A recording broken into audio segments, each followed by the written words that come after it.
participantes, tengan ustedes muy buenas noches. Mi nombre es Kelly Cáceres y soy analista de capacitación de la sede Cusco. Les damos la más cordial bienvenida y agradecemos su gentil asistencia a esta segunda sesión en vivo del curso de actualización en el registro de personas jurídicas y registro de personas naturales. Antes de dar inicio con la exposición, estar atento a las siguientes indicaciones. Por favor, eviten encender sus micrófonos para no interrumpir la exposición del expositor. Deben de consignar su asistencia en el enlace que se les está enviando por el chat de esta aplicación, tanto de entrada y tanto de salida. Las preguntas podrán ser formuladas a través del chat. El chat ahorita está deshabilitada, pero al momento de que ya van a poder formular, se les va a habilitar. Asimismo, podrán levantar su mano para poder participar. El día de hoy contaremos con la participación especial del doctor Idelbrando Jiménez Saavedra. Alexandra, ¿puedes compartir la diapositiva, por favor? Para conocer un poquito más del doctor, siguiente diapositiva. Muchas gracias, Alexandra. El doctor Idelbrando es abogado por la Universidad San Martín de Porres. Es doctor en Derechos Fundamentales por la Universidad Privada Norbert Wiener. Maestro en Gerencia Pública por la Universidad Nacional de Ingeniería.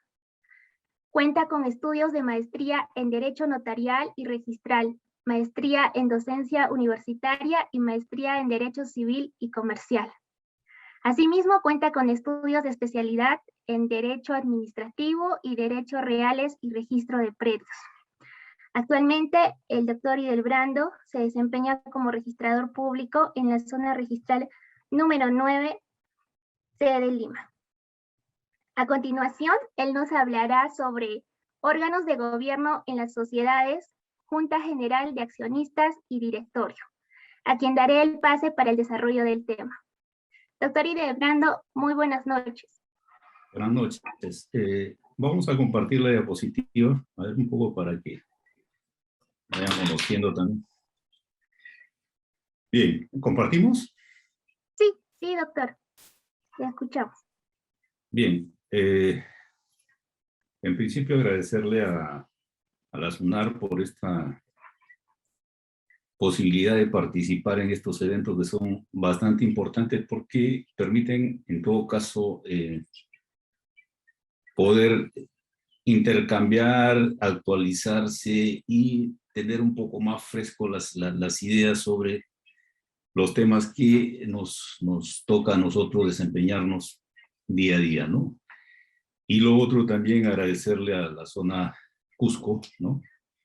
Por la oportunidad también de poder participar en este evento que es de capacitación y dirigido al personal de la SUNAR, ¿no? Entonces, a partir de ahí, ya Kelly me ha presentado, creo que lo ha hecho de modo hasta, creo que excediéndose en los datos, pero eso es el desempeño que he tenido. Sigo siendo docente, sigo siendo registrador, ¿no? Y ahora me han asignado este tema de inscripción de órganos y facultades societarias. Básicamente los órganos que tienen que ver con la Junta General y el director, ¿no? Por ahora nos vamos a dedicar a esos dos temas, entendiendo que ya ustedes han revisado en la primera sesión lo correspondiente a las normas generales, es decir, desde el artículo 1 hasta el artículo 48, ¿no? Básicamente, también necesito decirles que nos vamos a dedicar al tema desde lo que corresponde a las sociedades anónimas, que es prácticamente el prototipo de sociedad y desde donde uno puede aprender y también actualizar y refrescar sus conocimientos respecto de todos los temas y todas las instituciones que tengan que ver tanto con el derecho societario como con el derecho registral en lo que corresponde a personas jurídicas y específicamente a personas jurídicas societarias. Bien, entonces, ya que creo que tenemos desde las 6 hasta las 8, ¿no? Son 2 horas.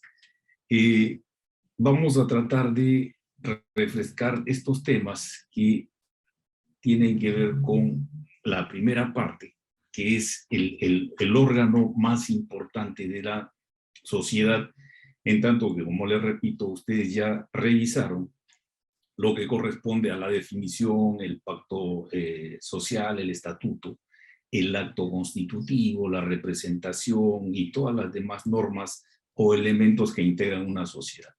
Ahora nos toca empezar a conocer las sociedades más o menos por dentro, ya no desde las normas generales, sino desde el interior mismo de la sociedad.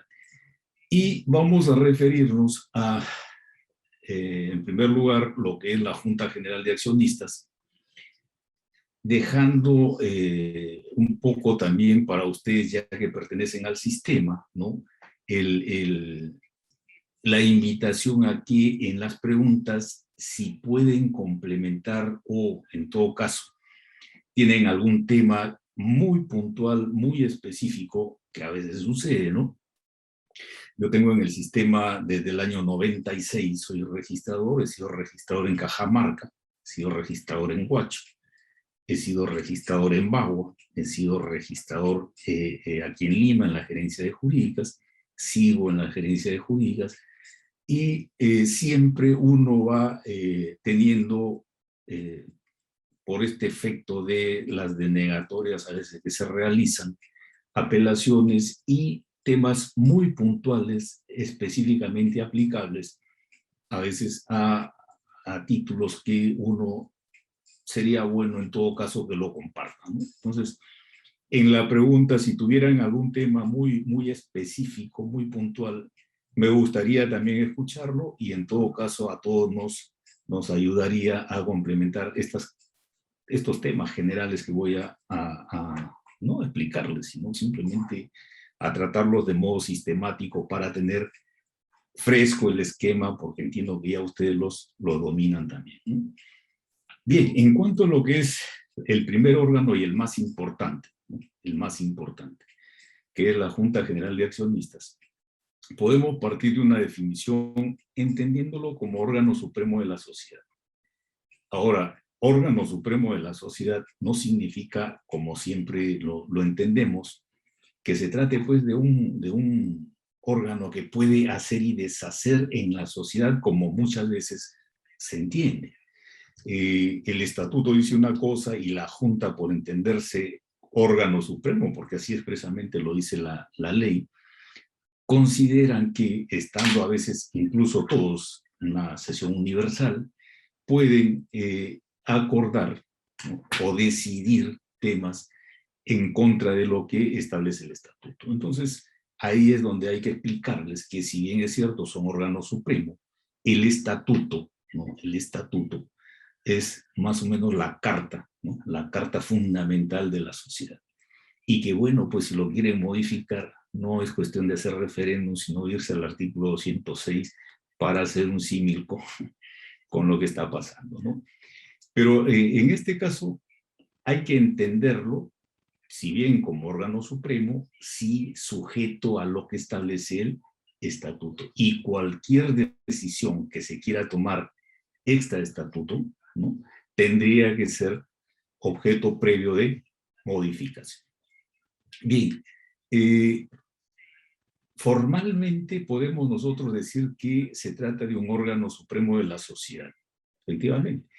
Pero, ¿qué es lo que materialmente podemos nosotros entender por Junta General? La Junta General viene a ser la reunión de los accionistas, pero cumpliendo 3 requisitos que son fundamentales y que en el reglamento expresamente se establecen como obligación de verificación por parte del registrador. Uno de ellos es la convocatoria, el otro es el quórum, y por último, en igual nivel de importancia, las mayorías, ¿no? Es decir, la cantidad de acciones requeridas para adoptar o tomar decisiones por parte de la Junta. Entonces, podemos nosotros decir o definir lo que es la sociedad desde estas dos perspectivas. La formal, y podemos decir es un órgano supremo de la sociedad, y una perspectiva material de contenido, ¿no es cierto?, que nos lleva a entenderla como la reunión de los socios debidamente convocados, instalados con un quórum determinado para adoptar decisiones, en este caso con las mayorías establecidas. ¿Y por qué es importante esto? ¿Por qué es importante tener en cuenta la definición de sociedad, sobre todo en materia registral? Porque para nosotros calificar un título, siempre tenemos que mirar un horizonte. Y el horizonte aquí es el concepto básico de lo que es la Junta General como órgano que va a manifestar la voluntad societaria. Entonces, como siempre lo digo, si nosotros conversamos con una persona natural, podemos saber que es muy sencillo darnos cuenta si tiene o no tiene voluntad. Por último, si nos está engañando y se trata de un esquizofrénico, por ejemplo, bueno, pues un perito lo puede establecer. La voluntad de las personas naturales son un poco más sencillas de determinar. Sí, cuando se trata de la expresión de la voluntad en una persona jurídica, ya el tema se complica. Y ya no es una sola manifestación o expresión, sino que constituye todo un proceso de formación de voluntad. Y ese proceso de formación de voluntad es precisamente lo que le da contenido a este tipo de definición. Es decir, convocarse, instalarse con el quórum y adoptar las decisiones con las mayorías establecidas. Esa es la gran finalidad de que sigamos este proceso y el reglamento de registro de sociedades nos exija como registradores verificarlo en cada una de las decisiones que constituyan actos inscribibles. Otro tema también que hay que tener en cuenta es el principio democrático, ¿no?, que funciona también en las juntas generales. Y el principio democrático está referido a que las decisiones adoptadas por las mayorías establecidas obligan a todos. Entonces, si del 100% de acciones solo concurren 80 y adoptaron una decisión, pues esa decisión lícitamente, legítimamente, con los elementos que acabo de mencionarles, van a obligar a todos. No es que yo no asistí, yo no fui, no concurrí, no pude, fuerza mayor, caso fortuito, no. Simplemente la decisión es legítima, el acuerdo es legítimo y termina obligando a todos. Ese es el principio democrático recogido en la Ley General de Sociedades, ¿no? La Junta, además de ser debidamente convocada, instalada, ¿no?, y adoptar sus decisiones por mayoría, tiene que ser dirigida por alguien, Y también se establece que debe contar con un presidente y un secretario. Normalmente, para este tipo de funciones está la administración. Entonces, ¿qué es lo que ustedes deben haber escuchado en su clase anterior? Es que uno de los pilares básicos de la Ley General de Sociedades ha sido separar lo que es la propiedad de la sociedad con lo que es la administración de la sociedad, de tal forma que la gestión societaria se convierta en una gestión técnica, estrictamente técnica, ¿no? Y a partir de ahí, es a la administración a la que le corresponde ya como órganos permanentes de la sociedad, pues también dirigir al órgano más importante, presidir sus sesiones y estar siempre ahí pendiente de lo que sucede. Entonces, toda junta va a tener un presidente y toda junta va a tener un secretario. Y en ese orden, ¿no?, en ese orden está también establecida la administración. La administración tiene un directorio y como directorio un presidente que va a ser también de presidente de la Junta General. Y después del directorio tiene una gerencia, ¿no?, en todo caso llamemos gerencia general, va a ser el papel de secretario, ¿no es cierto?, secretario de las juntas. Bien, entonces así nosotros ya tenemos a un órgano que puede funcionar ¿no es cierto?, que puede funcionar y puede hacerlo de la mejor manera o, digamos, de modo legítimo. Ya lo tenemos funcionando, ya está ahí, ¿no es cierto?, definido, por lo menos teóricamente. Ahora, si decíamos que materialmente la Junta General requiere de una diligencia, digamos así, dentro de todo el proceso de formación de esta voluntad, requiere de esta diligencia que es la convocatoria. Ahora, ¿qué es la convocatoria y cuál es el sentido de la convocatoria? La convocatoria es ese aviso que se hace a todos los socios, ¿no es cierto?, que se remite a todos los socios, para que tengan el derecho de participar en las juntas y puedan intervenir en las decisiones que se deban adoptar.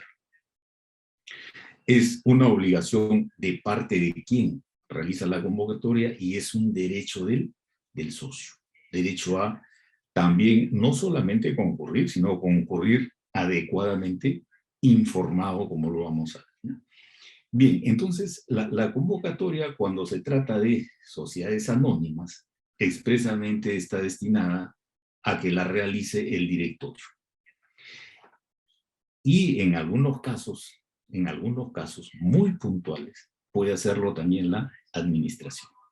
Y aquí hay algunas resoluciones del tribunal, ¿no es cierto? Yo, por ejemplo, también formulado de negatorias, por ejemplo, en temas de sociedades, porque como la ley dice que debe convocar el directorio, en algunas oportunidades encontrábamos que la hacía el presidente del directorio. Y como sabemos, el presidente del directorio, dentro del directorio, es un cargo hasta cierto punto honorífico, porque el presidente, si no convoca, lo puede hacer al mismo directorio, puede hacerlo cualquier director. Entonces, no es pues un cargo que pueda decirse, ¿no es cierto?, es absolutamente representativo y tiene que hacerlo de todas maneras. Entonces, cuando hablamos de que la convocatoria la ha hecho el presidente, ¿no?, el presidente, en algunas oportunidades he visto denegatorias en forma de observación y también de tacha. ¿Por qué? Porque si la convocatoria no cumple con los requisitos de formalidad, en las normas generales ustedes ya han encontrado que si no se cumple con las formalidades, simplemente todo se cae y esos acuerdos no van a ser válidos. Entonces, si eso no se cumplía, ya que expresamente lo dice la ley, quien convoca es el directorio o la administración, y en este caso era el directorio, tenía pues que aparecer en la esquela, ¿no?, que quien convocaba era el directorio. Y como lo decía el presidente, simplemente se denegaba la inscripción. Ya en este aspecto ya existen resoluciones del tribunal, ¿no?, que si el presidente lo hace, manifestando o expresando que hace la convocatoria en representación del directorio, debe tener un acta ahí de sesión en la que faculten esa realización de convocatoria al presidente del directorio. Si no la tiene, simplemente ahí sí se cae todo lo que haya hecho. Y en cuanto a la convocatoria por la administración, ya ustedes saben que hay algunas oportunidades en que renuncian todos, o renuncia la gran mayoría, y el directorio no puede sesionar, o simplemente renunciaron todos, y en estos supuestos muy puntuales, muy específicos, también correspondería desde una sociedad anónima a la administración, entiéndase gerencia. También en otro tipo de sociedades, ¿no? Por ejemplo, las que no tienen directorio, que son las SRL, o las mismas sociedades anónimas cuando no tienen directorio, caso del artículo 47. ¿No? El directorio en este caso es facultativo para las SAC. Bien, entonces, la convocatoria, en conclusión, pues, debe hacerla el directorio, o en todo caso, para los supuestos muy puntuales que les acabo de manifestar, puede hacerlo la administración. ¿Cuándo va a ser la convocatoria? En las oportunidades que establece la ley, el estatuto, ¿no? Cuando el directorio lo considera necesario o por solicitud del 20% de acciones con derecho a voto. Entonces, los supuestos también están perfectamente establecidos en la norma. Como le decía, hay que siempre mirar el horizonte de las instituciones jurídicas, ¿no? Para poder entenderlas. Y cuál es el sentido de cumplir con tanta formalidad, porque la convocatoria es estrictamente formal, y si no se cumple con la convocatoria, toda la junta se va a caer. Se va a caer. Entonces, el sentido es de que los accionistas cuenten, en principio, con la noticia de que va a haber una junta y puedan también ejercer su derecho de información y, en todo caso, de pedir las aclaraciones que consideren pueden, en todo caso, llevarlos a tomar las decisiones para las que se les está citando en esa junta.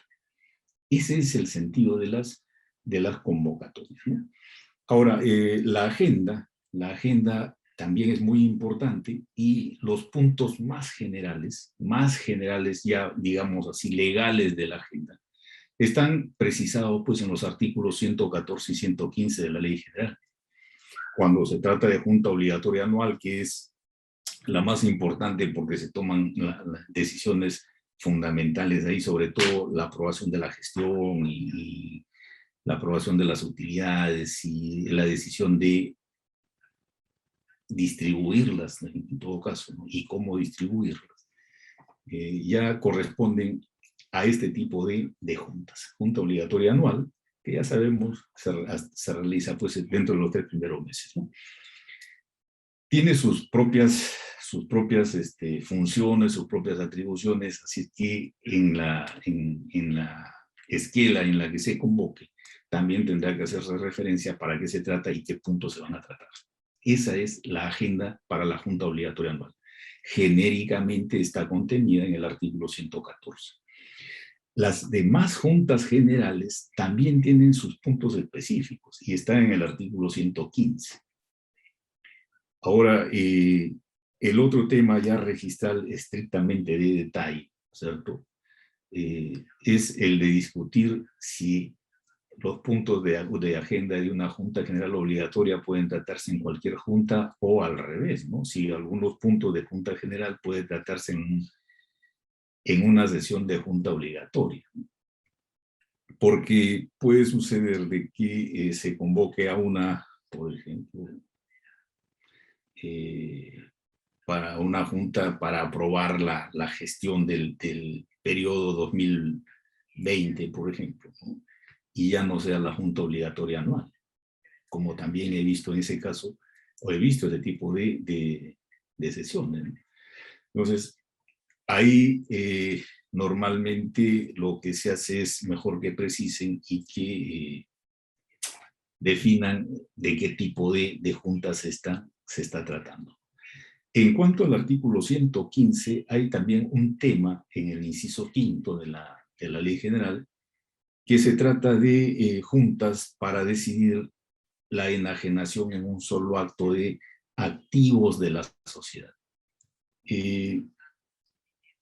Sucede que en algunas sociedades, por ejemplo, que se han quedado con el capital social, digamos, de 1.000 soles, 1.000 soles, y de repente aparece un poder, ¿no? Para facultando la disposición de ese bien, pero ya ese bien pues tiene un valor de, digamos, imagínense, es un auto o es un inmueble muy superior a los 1.000 soles que establece el capital.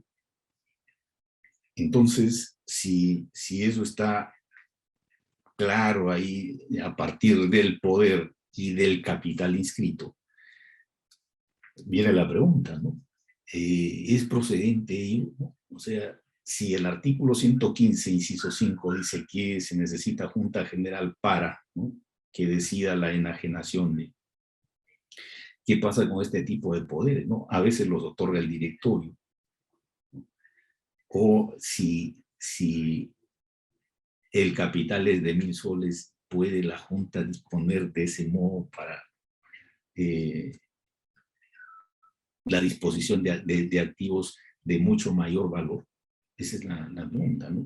El tribunal, ante una denegatoria acá de Lima, he visto resoluciones que establece que estos son asuntos estrictamente internos y que en consecuencia no deben ser objeto de calificación.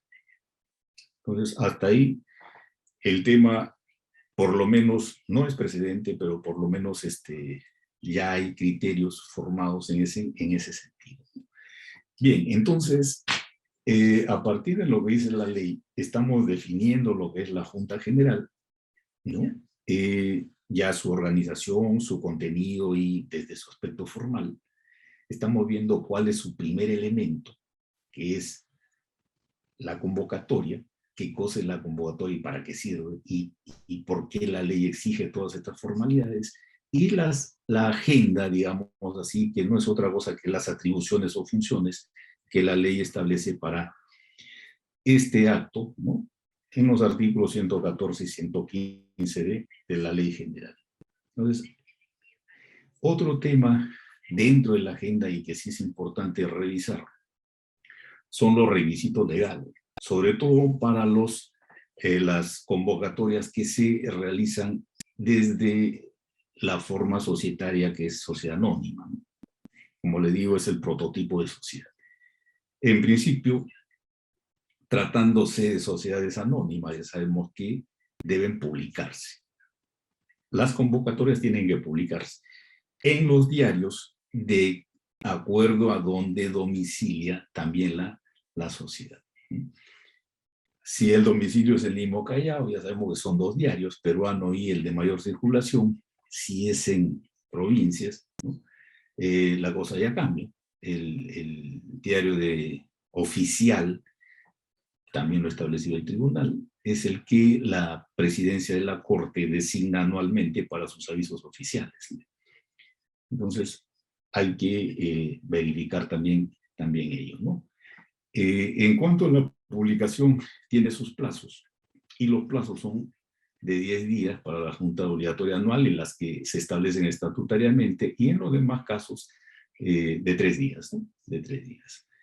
Estos plazos sí son temas muy importantes porque terminan generando, ¿no? O convirtiéndose, para hablar en todo caso en términos registrales, en defectos insubsanables, ¿no?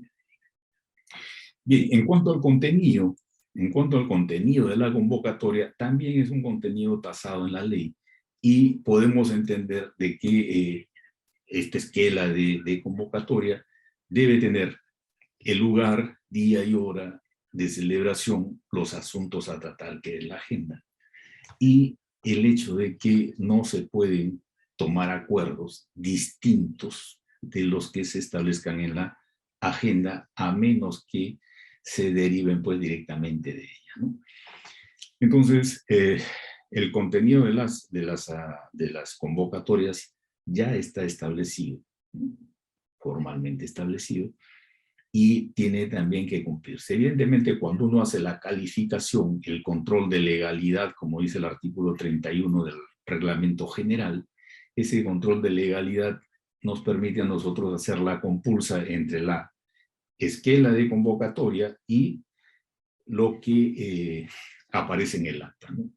Entonces, día, hora, lugar, fecha, el lugar tiene que ser el domicilio, simplemente se van comparando, se hace una especie de filtro y va a tener que haber coherencia entre esos elementos. Bien, puede haber una segunda convocatoria, sí, y esa segunda convocatoria puede adoptar 2 formalidades. Una, estar contenida en la misma primera convocatoria, o en todo caso realizarse en otra esquela, en otra oportunidad, con los mismos requisitos y en los plazos también que se establecen en la ley, y que pueden ustedes verlos ahí en la diapositiva. La sesión de junta necesariamente es en una sola oportunidad, ya nosotros sabemos que eso no es así. Pueden haber juntas generales, ¿no es cierto?, que se realizan en varias oportunidades, en varias sesiones. Y esto es lo que se conoce a partir de la ley como el aplazamiento, ¿no? 25% de accionistas pueden acordar que vaya, ¿no?, avanzándose poco a poco por la complejidad posiblemente de los temas y realizarse en varias reuniones. No obstante ello, lo que dice la ley es que se va a considerar como una sola junta, y lo único que va a requerir es también un acta que debe integrar, a partir de la definición que da el artículo 134 de lo que es el acta, va a integrar el resumen de todo lo acontecido en la junta como una totalidad, ¿no? Bien, otro tema también que es importante acá, la convocatoria puede hacerse a solicitud de accionistas por mandato judicial o notarial. Puede haber una junta universal ya sin convocatoria, ¿no? Y pueden haber también juntas especiales. Bien, en cuanto a la solicitud o a la convocatoria realizada por solicitud de los accionistas, la cantidad de acciones es del 20% por lo menos, y este 20% puede recurrir al notario, ¿no? Puede pedirle al directorio que realice la convocatoria. Estamos todavía en el primer supuesto de solicitud de accionistas. Puede pedirle al directorio que realice la convocatoria, y el directorio tiene que establecer la agenda y hacerlo dentro de los 15 días. Si no lo hace dentro de este plazo, ¿no?, o deniega la convocatoria, ya pueden los accionistas recurrir a la convocatoria judicial o a la convocatoria notarial. ¿De qué se trata la Junta Universal? La Junta Universal tiene dos requisitos que son fundamentales y que la hacen precisamente funcionar. Una es que participe la totalidad de accionistas, ¿no?, o la totalidad de acciones. Y la otra es que se apruebe la agenda, ¿no?, y estén de acuerdo con que la Junta se celebre. Entonces, eso, ¿dónde lo vamos nosotros a verificar ya para efectos registrales? Tiene que estar contenido en el acta. No hay otra parte u otro documento donde esto pueda constar. Entonces, si piden la inscripción de un acto cualquiera o de un acuerdo cualquiera que sea inscribible y se establece que es una junta universal, lo que hay que verificar es esto: que concurran todas las acciones que evidentemente están inscritas y se constituyen en el capital social, y que aparezca ahí el acuerdo unánime, ¿no?, aprobando la celebración de la junta y también la agenda que se va a tratar. Eso es básico para considerar que se trata de una junta universal. ¿Y qué son las juntas especiales? Las juntas especiales son para cuando existen en la sociedad acciones distintas, ¿no?, o acciones de diferente calidad o categoría. Acciones A, B, C, D, o acciones ordinarias, especiales, o como lo quiera llamar el estatuto, pero se trata de acciones con derechos económicos o políticos distintos, ¿cierto? Los derechos económicos, ya sabemos, son los referidos a los beneficios que puedan obtener, y los políticos están vinculados con temas como el derecho al voto, ¿no? Entonces, hay acciones que no tienen los mismos derechos y van constituyendo tipos de acciones con derechos distintos. Para este caso, y cuando la sociedad cuenta con este tipo de acciones, van a haber también lo que se llaman las juntas especiales. Van a haber acciones de un determinado tipo que van a necesitar tomar acuerdos y van a realizarlos, ¿no?, desde la concurrencia y la participación de las acciones que tengan ese mismo carácter, ¿no? Bien, entonces, los requisitos son, ya que se trata de una diligencia estrictamente formal, son de la misma naturaleza. Y cuando se trata de calificar un acto inscribible, ¿no?, que se derive de una junta, hay que, precisamente por tratarse el derecho registral de un derecho estrictamente formal, verificar este tipo de requisitos que tengan que cumplirse en estricto. Le reitero, en las normas generales, ¿no es cierto?, los acuerdos societarios deben cumplir con las formalidades establecidas bajo sanción de nulidad. Bien, entonces, hasta ahí, más o menos de modo general y como una especie de recordación de lo que constituye ese primer elemento que define la legitimidad de la Junta General y que nos permite ir revisando, hagamos de cuenta que estamos calificando el título, revisando la formación o el proceso de formación de la voluntad societaria en el acuerdo o en el acto inscribible que nos están solicitando registrar, ¿no? El siguiente elemento es el quórum. Y en cuanto al quórum, uno tiene que no partir simplemente de la cuestión, digamos así, aritmética, cuántas acciones fueron, ¿no?, sino también, como hemos hecho en los otros conceptos, partir desde algo antes a la decisión de instalación de la Junta. Y tenemos aquí el derecho de concurrencia. ¿Quiénes tienen derecho de concurrir? Porque todo eso tienen que evaluar en todo caso quiénes van a dar por instalada la Junta. Las acciones con derecho a voto e inscritas en la matrícula de acciones con 2 días de anticipación. Ellos están legitimados para concurrir a una junta. ¿Quiénes más pueden concurrir? Los directores y el gerente general. Ellos van con voz sin voto, ¿no es cierto? No pueden votar, simplemente pueden intervenir porque se entienden los técnicos en el manejo de la gestión de la sociedad. Los funcionarios profesionales, técnicos u otros, igual, solamente con voz sin voto, ¿no es cierto? Entonces, puede hacer que los accionistas necesiten, pues, informes técnicos o alguna información que les ayude a tomar las decisiones que deban adoptar, ¿no? Se permite la representación para concurrir a una junta, sí.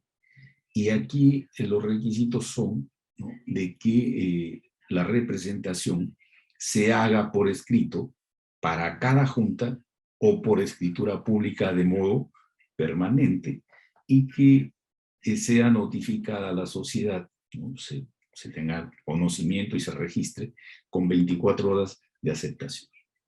La revocación a esa representación puede ser expresa o tácita, ¿no?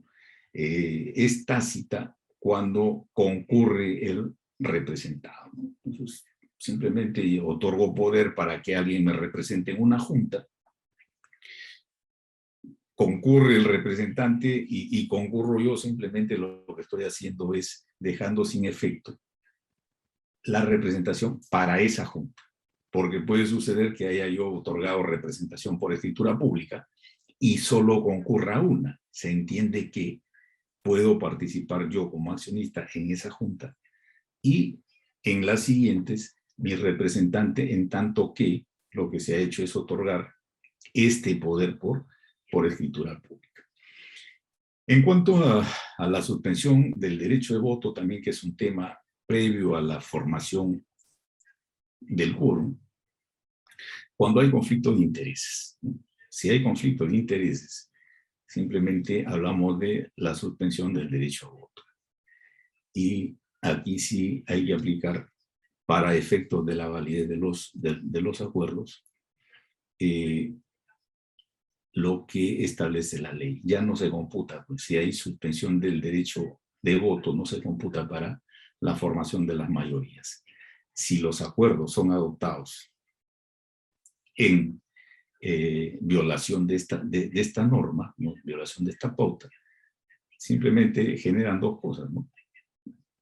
su impugnabilidad y la responsabilidad de quienes han llevado o han ejecutado estos acuerdos, ¿no es cierto? Sabiendo que existe ahí conflicto de interés.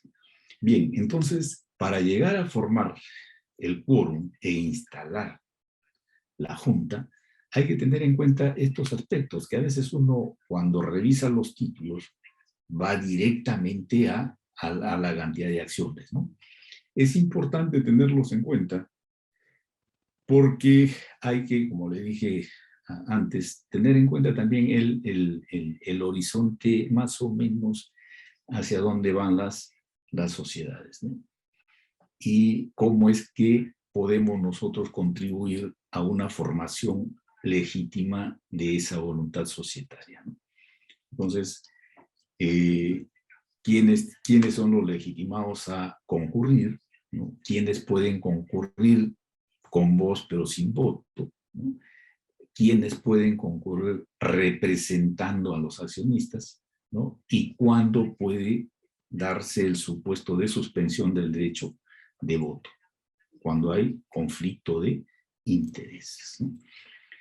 Bien, analizados estos temas, ya en la misma realización de la Junta, tiene que elaborarse por mandato de la ley una lista de asistentes.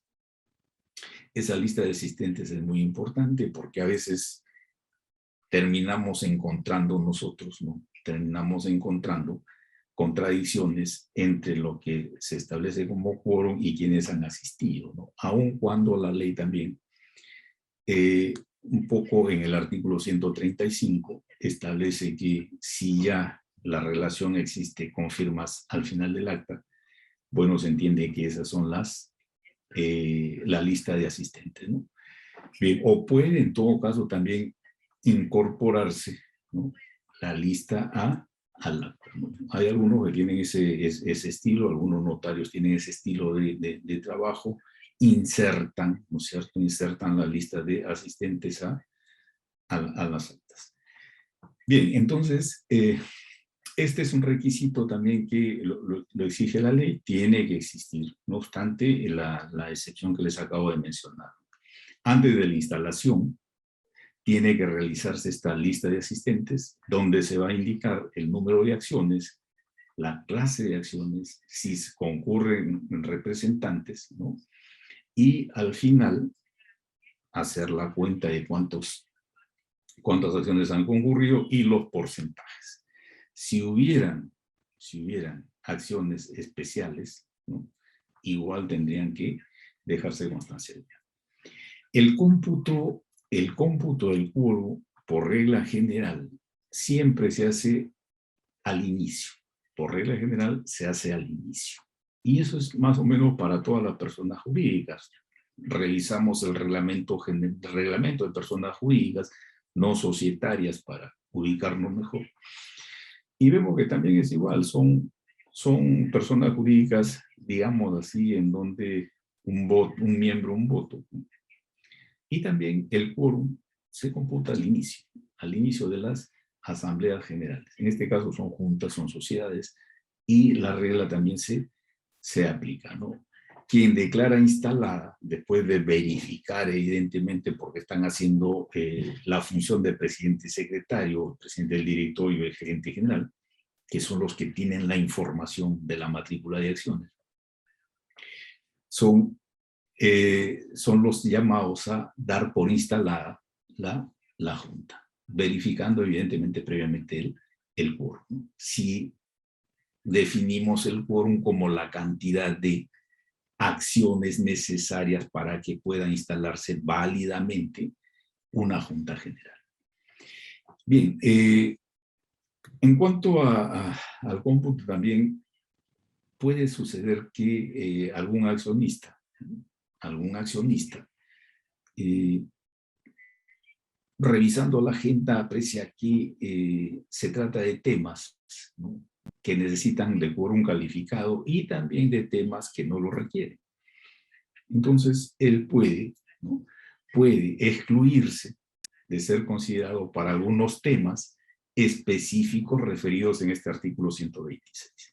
Entonces, a partir de ahí, él puede simplemente dejar pasar esos puntos y no intervenir en ellos.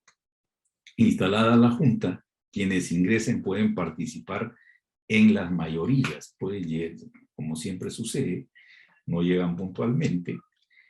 Ya se instaló la Junta, no han sido considerados en el quórum, pero eso no quita que no ejerciten sus derechos como accionistas. Si no estuvieron para la instalación de la Junta, no les impide, ¿no es cierto?, seguir participando en ella.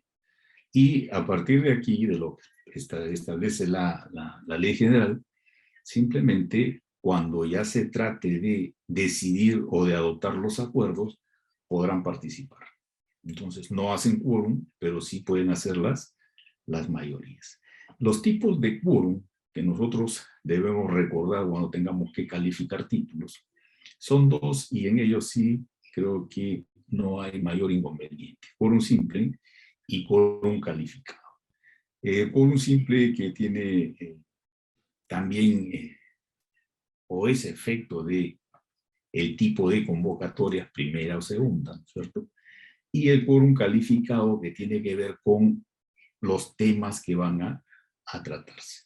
Y en cuanto al quórum simple, primera y segunda convocatoria, los porcentajes están establecidos también clara y expresamente en la ley, ¿no? Y en cuanto al quórum calificado, igual los temas que requieren este tipo de quórum están, como lo dice acá en la diapositiva, en los incisos 2, 3, 4, 5 y 7 del artículo 115 de la Ley General de Sociedades. Evidentemente, la importancia, y eso es lo que hay que tener en cuenta, la importancia de los temas, ¿no? La importancia de los temas hace que la ley considere que requieren en algunos casos de mayor cantidad de concurrencia para que las decisiones sean lo más democráticas posible, ¿no? Bien, y el tercer tema que ayuda a formar, o el tercer concepto, categoría, variable, característica, como ustedes quieran llamarlo, que hace legítima una junta, es el tema de las mayorías, ¿no? Ya hemos visto la convocatoria como una diligencia estrictamente formal, ¿no? El quórum, que es la cantidad de acciones necesarias para que esa junta convocada se instale debidamente, y una vez convocada, o bien convocada, o adecuadamente convocada, debidamente instalada la junta, va a tener que discutir esa agenda para la que se convocó, y respecto a esa agenda y de la discusión que se realice, va a tener que adoptar acuerdos. Y esos acuerdos se van a constituir, ¿no?, en la voluntad societaria.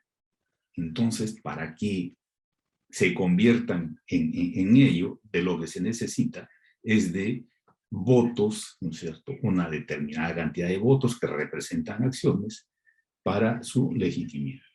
Entonces, ese es el otro tema que vamos a ver de qué se trata, y es el referido a las mayorías. Igual que el quórum, de lo que se trata es de verificar la cantidad de acciones, ¿no?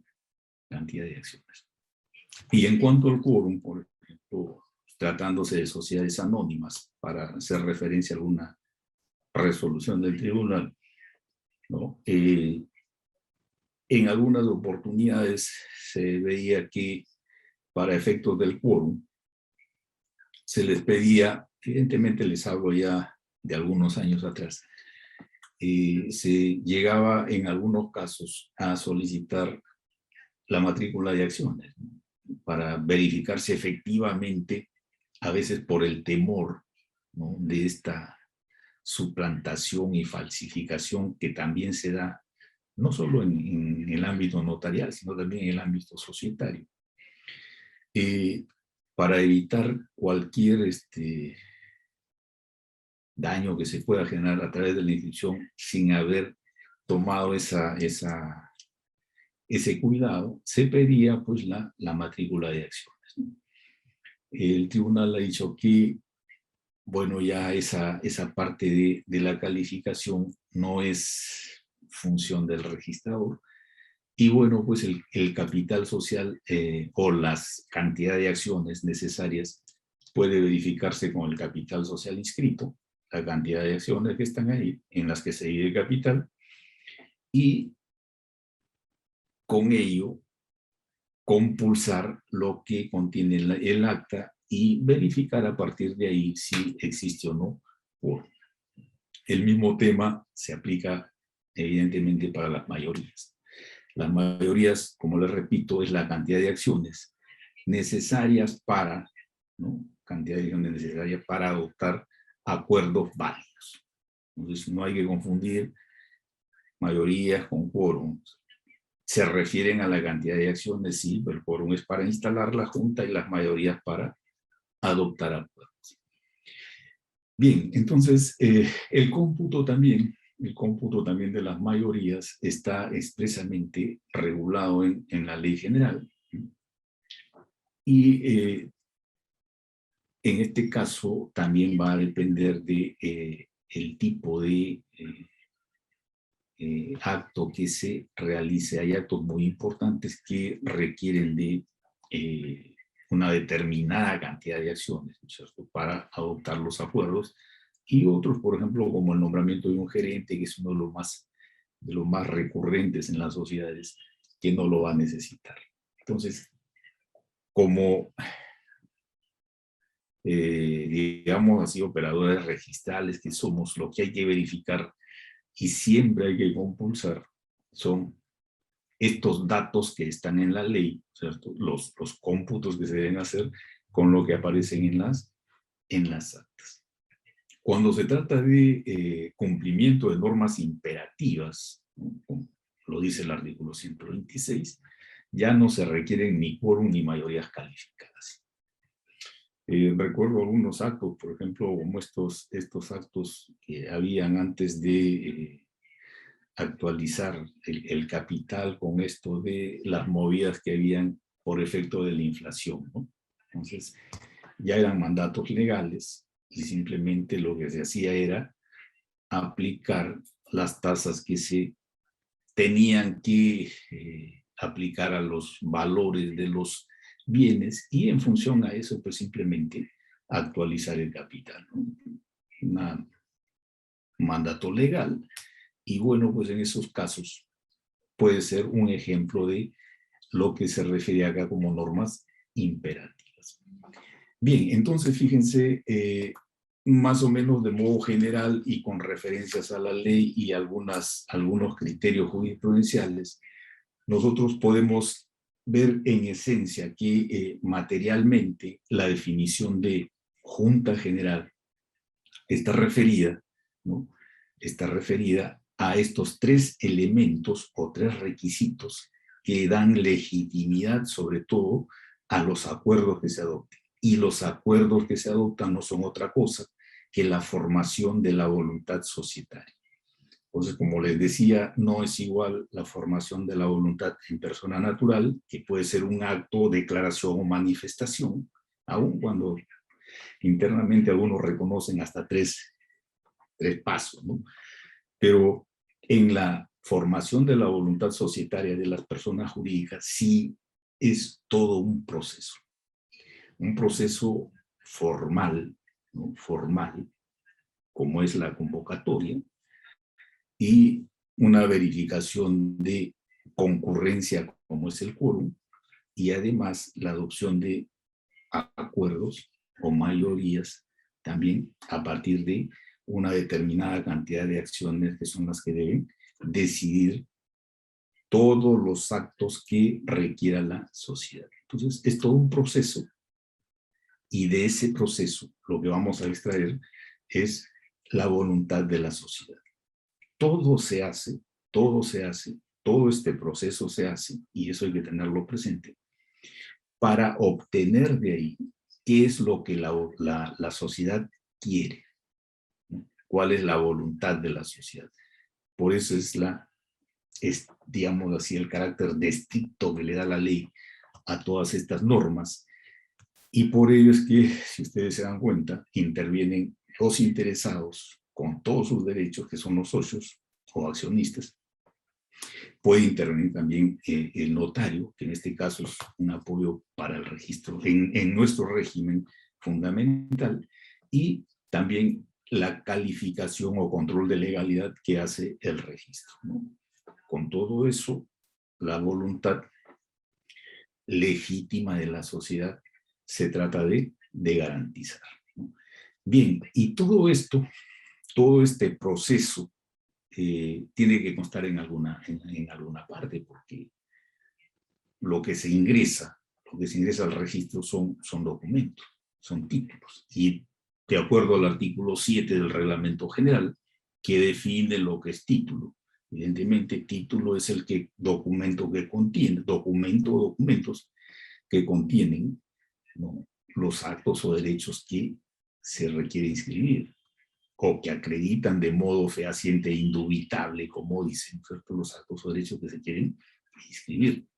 Y esos documentos, en el caso de juntas generales, son lo que nosotros ya conocemos, son las actas, ¿sí? Las actas.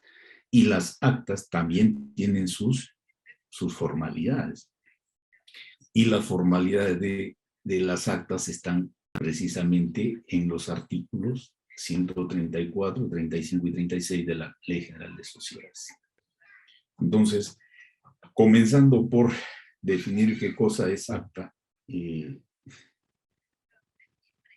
generalmente los usuarios que van después de alguna denegatoria, no preguntan qué pongo en el acta, ¿no? Pero doctor, que usted me observa, pero ¿qué pongo? No es qué pongo, es qué ha sucedido. Porque acta, como nos enseñaron en la universidad, viene de actum, y actum significa hecho. Y el hecho no se inventa, pues el hecho no es una invención.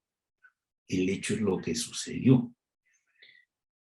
Y el acta, por definición, debe contener lo que sucedió. Ahora, que es un resumen de los sucesos, eso es cierto.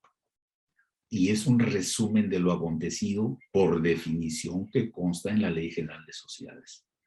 Pero no hay que olvidarnos también de algo de etimología, ¿no es cierto?, para saber por qué le llamamos acta, ¿no? Acta porque se remite a un hecho. Entonces, tiene que acreditar ese documento lo que exactamente sucedió. De ahí que en algunos casos, cuando vemos títulos, ¿no?, en los que le observamos porque no hay coincidencia entre la convocatoria y el acta, ¿no?, bueno, pues no le hacen problemas y terminan llegando actas de acuerdo a lo que dice la convocatoria, ¿no? Entonces ahí ya no se sabe si es realmente un acta o qué cosa es. Entonces, de lo que se trata es de explicarles que, con el cuidado correspondiente, ¿no es cierto?, tengan que expresar en ese documento lo que realmente ha sucedido. Y está definida, pues, en la Ley General de Sociedades, ¿no? Resumen de lo acontecido en la reunión. Es decir, el resumen de los hechos que se sucedieron en esa sesión. Bien, esas actas pueden estar contenidas en libros, pueden estar contenidas en hojas sueltas o en alguna otra forma. Se entiende que al año 96, cuando salió la Ley General de Sociedades, ¿no es cierto?, todavía la informática un poco que era un buen futuro, ¿no?, pero todavía no estaba totalmente desarrollada. Entonces, había que dejar la fórmula abierta y cualquier otra forma establecida por la ley. Y ahora ya sabemos, pues, que se hacen cosas mucho más seguras incluso que el soporte de papel. Bien, entonces, lo que contiene todo, desde la convocatoria, el quórum y las mayorías, es de modo resumido, el acta, ¿no? Entonces, estas actas las vemos en libros, hojas sueltas o en cualquier otro medio que establezca la ley. Y evidentemente lo que sí requieren es estar legalizados, ¿no? El contenido de las actas, que es muy importante para nosotros porque es lo que nos permite hacer la compulsa o el control de legalidad, ¿no? Ese contenido, de modo general, está establecido en el artículo 135 y 136 de la Ley General de Sociedades. Y ahí nos indica claramente lo que hay que, ya no sé si decir calificar o verificar, ¿no? Calificar es una cosa y verificar es otra, ¿no? Lo que pasa es que, como siempre lo decimos, y esto se lo dejo ya a ustedes, desde el 96 que yo ingresé y comenzamos a calificar, ¿no? En las normas se ha ido variando esto de calificar por verificar. Y evidentemente eso ha ido un poco restando el tema de también lo que es la función registral, ¿no? O sea, de calificadores nos hemos convertido en algunos actos en simplemente verificadores. Pero bueno, cualquiera sea el tema, cuando nosotros calificamos un acto inscribible referido a decisiones que ha tomado la Junta General expresando lo que es la voluntad de la sociedad, tenemos que constatar que se ha cumplido en ese documento estrictamente lo que exige el artículo 135. Básicamente el 135, porque el 136 se refiere a un supuesto muy especial cuando se trata de documentos especiales o hojas sueltas, ¿no? Cuando no se encuentran los libros y temas de este tipo. Bien, entonces los requisitos están en el artículo 135 y hay que chequearlos en el acta y hay que compulsarlos con los otros documentos, ya sea con la partida o con lo que está en la convocatoria también, ¿no? Y aquí sí hay algo muy curioso, ¿no? Quería también comentárselos en cuanto a las copias certificadas. Ya sabemos que en la ley general, en la parte general también, en los últimos artículos de la parte general, de las normas generales, se establece que las copias certificadas también las puedes pedir el gerente general. Evidentemente tienen validez interna y solamente para efectos societarios. Pero fíjense el plazo, ¿no? O sea, el socio le pide al gerente general una copia certificada del acta, ¿no? Y la ley le da 5 días, ¿no? 5 días. Es decir, para dar una copia certificada, ¿no? En la misma sociedad que la pide el mismo socio. 5 días. Evidentemente, si para calificar un poder nos dieran ese plazo, nosotros, evidentemente, estuviera a la zona abarrotada de títulos. Entonces, lo que siempre llamó la atención es ese plazo de 5 días, ¿no? A mí, en realidad, como socio me parece excesivo, ¿no? Debería ser inmediatamente, ¿no? Inmediatamente, o como se otorgan, por ejemplo, las copias en registro público. Simplemente esperas un momento y te están entregando, ¿no?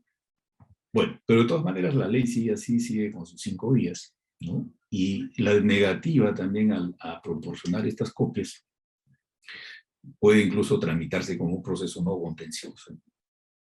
No contencioso para que, previa exhibición, esa copia la otorgue el secretario, ¿no? O sea, una copia la certifica y se la entrega. Evidentemente, este es un supuesto ya de conflicto interno en la sociedad, en donde alguien tiene los libros y por casualidad se enteraron quién los tiene, ¿no?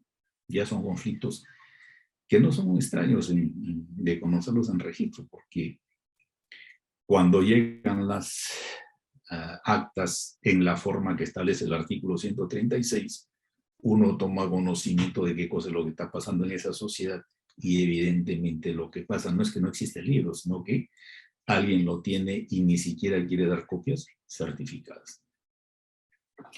Bien, puede intervenir también el notario. Ya sabemos que el notario en materia de juntas generales interviene de dos formas, ¿no? De acuerdo a la ley 26.662, que es la de asuntos no contenciosos, ¿no? O en todo caso, de acuerdo a la Ley General de Sociedades, que permite también que a pedido de los accionistas, ¿no?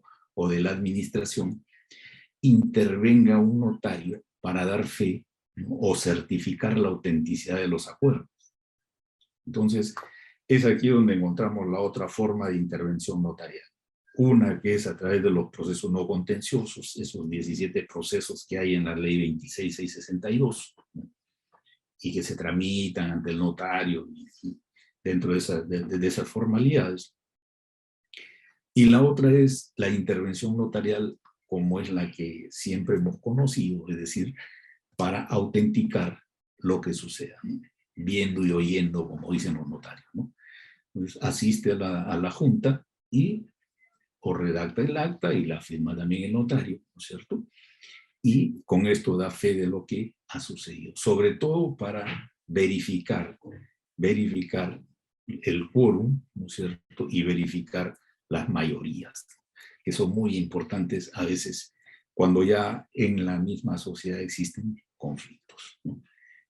Bien, entonces fíjense, hasta ahí lo que es la Junta General. Lo que he querido es más que decirles cosas nuevas, ¿no es cierto? Tratar de alguna forma, ¿no? Digamos así, desde el estilo de cada uno, a explicar de qué se trata, ¿no es cierto? Y por qué es importante tener en cuenta estos temas que regula la ley, sobre todo desde nuestro ámbito que es el registral. Entonces, más o menos para cerrar este tema y pasar al directorio, vemos que de lo que se preocupa la ley en esta parte es de regular de modo más detallado posible el proceso de formación de la voluntad de esa sociedad que va a ser expresada a través del órgano más importante que tiene, que es la Junta General. De eso se trata. Entonces, con esa óptica, con esa perspectiva, es que nosotros debemos calificar los títulos, ¿no?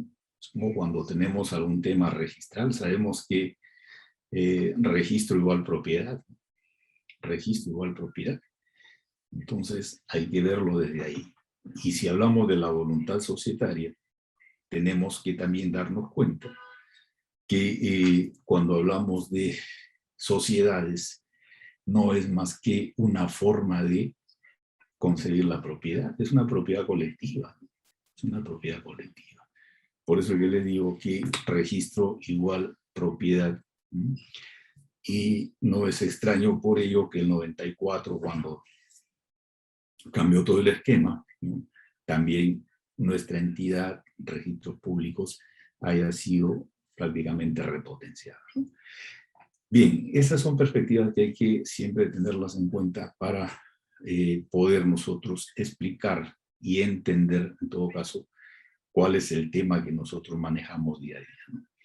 Bien, y ahora sí, la otra institución que me han asignado, que es el directorio. Entonces, estamos hablando de dos aspectos fundamentales en el derecho societario, ¿no? Y que tienen que ver con esa segunda parte que aprendemos en la universidad, que es el funcionamiento, ¿no? Generalmente el curso de Derecho Societario se divide en dos partes. La primera, que es como le llamamos, la parte estática, que es la constitución de las sociedades, y la segunda parte, después del examen parcial, ¿no? Que hacemos esas instituciones que tienen que ver con el funcionamiento. El curso de Derecho Societario es Constitución primera parte, funcionamiento segunda parte.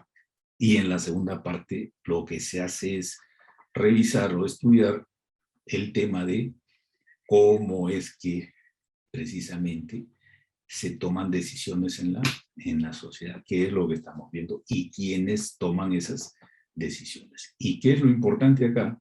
También saber y precisar qué funciones le corresponden a cada uno de los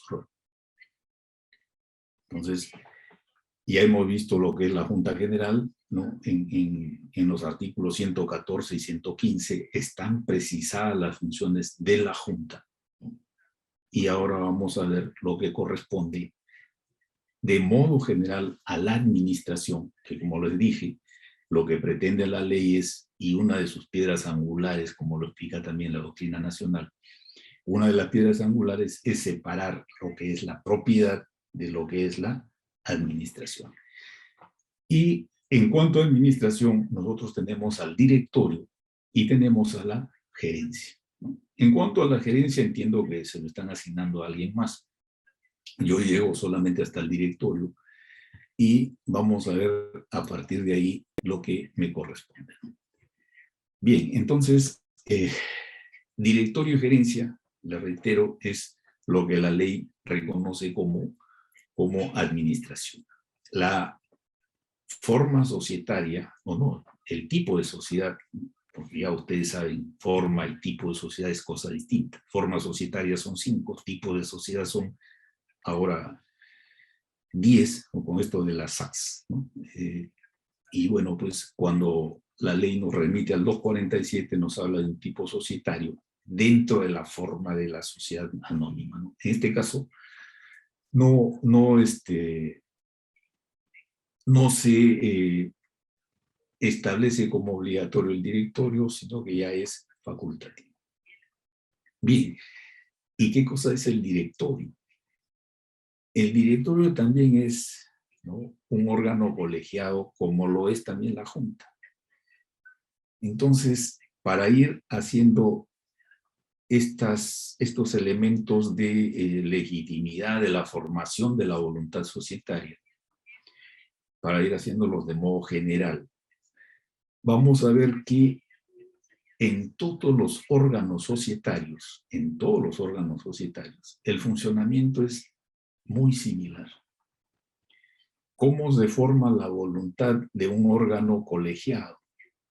Pues de la misma forma.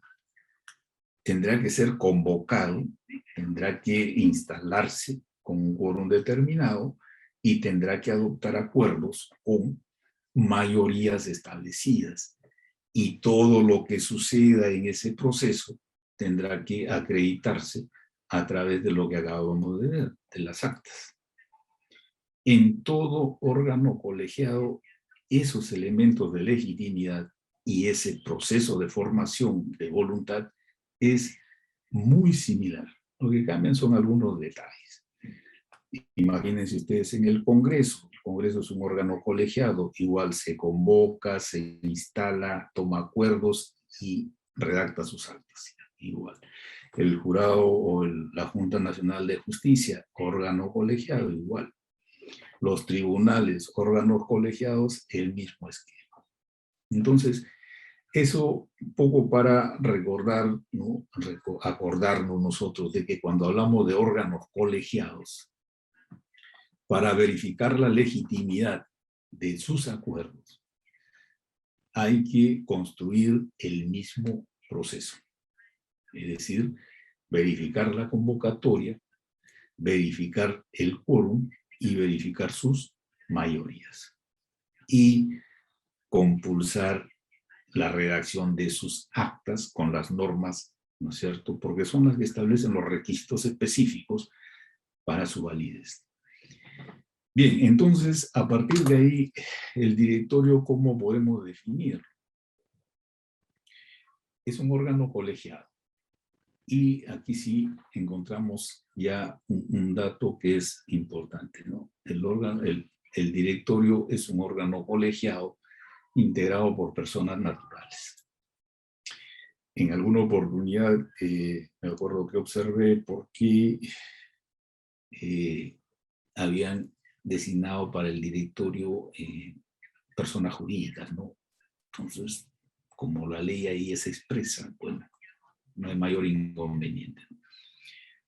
Bien, entonces es elegido por la Junta General, ¿no es cierto? Y el organigrama, poco para ir entendiendo desde ahí, el organigrama básico de una sociedad anónima, ¿no?, es en la parte superior lo que es la Junta General El siguiente cuadro es el directorio y lo que sigue es la gerencia general. Ese sería el organigrama básico que regula la Ley General de Sociedades. 3 cuadritos: Junta General, órgano supremo, directorio y gerencia, que ya son los 2 cuadros que siguen como administración. Bien, entonces es elegido por la Junta General y siempre, ya que se trata del manejo de la administración de la sociedad, lo que garantiza la ley es la participación de mayorías, ¿no? Participación de mayorías. Que ya creo que hice referencia de que se tratan estas juntas especiales simplemente cuando hay varios tipos de acciones y también tienen que ser representadas, ¿no es cierto? Tienen que tener algún tipo de representación para que defienda sus intereses en los órganos de la sociedad. Y en este caso, los accionistas propietarios de ellas pueden también intervenir y elegir directores que representen a este tipo de acciones. Entonces, la Junta General elige al directorio y si la sociedad cuenta con este tipo de acciones de diferente clase, entonces también cada clase de acciones va a tener derecho a elegir sus representantes para el directorio. Es decir, realizar las juntas especiales que dijimos anteriormente. El cargo es personal, es decir, persona natural, el cargo es personal, salvo que el estatuto decida otra cosa. No se requiere ser accionista. Hay directores que son accionistas, hay directores que no lo son. Ya hay que tener en cuenta lo que les mencionaba, el hecho de que la ley lo que persigue es esa separación entre propiedad y administración. Entonces, la idea se entiende a partir de la ley es que ningún accionista sea director, sino que los directores sean personas capacitadas, técnicas en la gestión de los negocios y operaciones de la actividad, como se define al objeto social. Bien, las funciones de este órgano, las funciones son básicamente las de gestión y representación legal, ¿no?, para administrar dentro de su objeto. Ahora, esa representación en algún momento se discutió si llegaba a las facultades de disposición, ¿no? Entonces, el tribunal entendió que si la ley establece que de lo que se trata es de facultades de administración, pues administrar entendía, ¿no? Administrar entendía que también requería de facultades de gestión, perdón, de disposición y de gravamen. Entonces, por ahí salió la definición y se establece que también el directorio cuenta con estas facultades. Y ahora incluso, ¿no?, esa modificación que se hicieron a los primeros artículos de la Ley General para los gerentes, ¿no?, por el solo nombramiento también la ley establece que a partir de esa vigencia, ¿no?, tienen esas facultades, ¿no? Entonces, lo recomendable ahora es tener cuidado en nombrar directores y en nombrar gerentes, ¿no?, porque van a tener esas facultades. Bien, entonces, las funciones de gestión y representación legal, ¿no?, que son también una especie de atribución de lo que, con las que cuenta este órgano colegiado. Y una modificación que hubo también, ¿no?, no muy reciente, ¿no?, pero que es bueno también recordarla, es que los miembros del directorio necesitan aceptar expresamente su designación. Entonces, debe constar en un escrito con firma certificada, ¿no?, y ella formar parte del título. Entonces, cuando se califican acuerdos de Junta General nombrando a algún director, tienen que adjuntar a la copia certificada del acta la declaración del nombrado, ¿no?, aceptando esa designación. Y la firma evidentemente tiene que estar certificada. Bien, y en alguna oportunidad quedaba la duda, ¿no?, de para qué tipo de directores, también para los suplentes, alternos, y los demás que a veces se nombran, algún reemplazante, por ejemplo. También hay necesidad de que acepte expresamente, y bueno, pues la ley se cuidó en ese tema de ser bastante precisa. Entonces, cualquier designación de los que vayan al directorio tiene que haber aceptación expresa.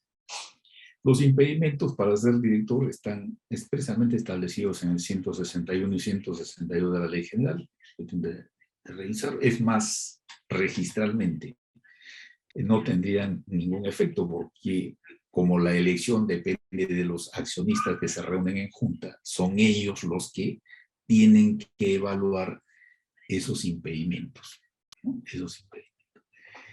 Bien, el directorio cuenta con una presidencia que se elige en su primera sesión y a veces también hemos visto observaciones en este tema.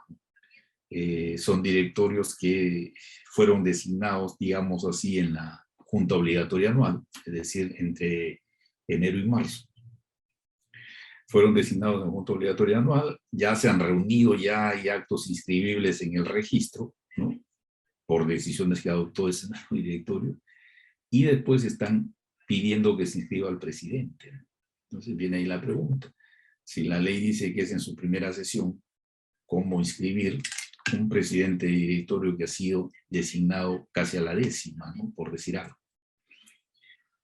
Bueno, pues se entiende que ese tipo de morosidades no genera ningún efecto registral, ¿no? O sea, no tiene por qué calificarse, ¿no?